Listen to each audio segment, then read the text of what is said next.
Une aventure romanesque digne d'un film sur l'un des patrimoines du basketball français.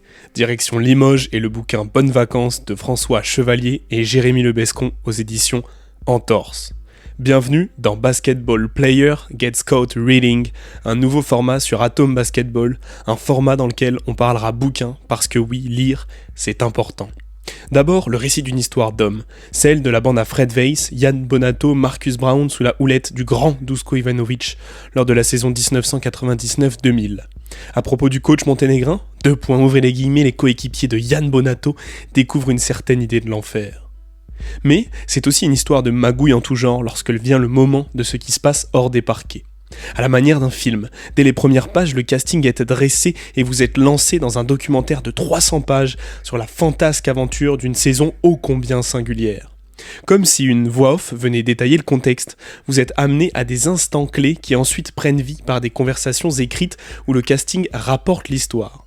Laissez-moi donc vous illustrer le propos. Il faut vite digérer la déception. En préambule de label, les joueurs du CSP se rendent à l'Astrobal pour une ultime séance de tir. Stupéfait, Yann Bonato et sa bande assistent à la répétition de la cérémonie du titre et à la levée de la 16e bannière de l'Asvel. David Frigou dit « On entend l'hymne de l'Asvel. Ils sont en train de monter la bannière au plafond. » Jean-François Maison.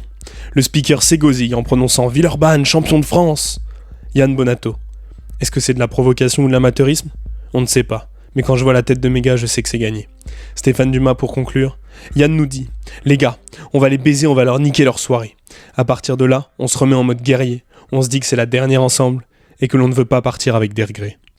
On parle ici d'une épopée qui verra le Cercle Saint-Pierre de Limoges couronné à 3 reprises. Coupe Courage, Coupe de France et Championnat de France. Pendant que l'Artisan, selon Ivanović, à l'origine de l'une des équipes les plus mythiques qu'il ait été donné de voir sur les planches, se verra incarcéré, surnommé Monsieur toujours plus par l'équipe, le bien nommé Didier Rose. Parce que si l'équipe récite un basket magnifique, en coulisses le club du CSP fait face à d'innombrables difficultés, financières bien sûr, si bien que les joueurs jouent chaque match comme s'il pouvait être le dernier, le dépôt de bilan planant sur l'institution. Pour terminer, c'est une lecture hors du temps, qui donnait l'occasion de revivre un moment iconique de l'histoire de notre cher balle orange.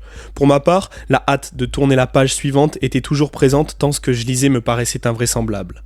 Le cerveau se pose et le voyage à Limoges vaut le détour. Sur ce...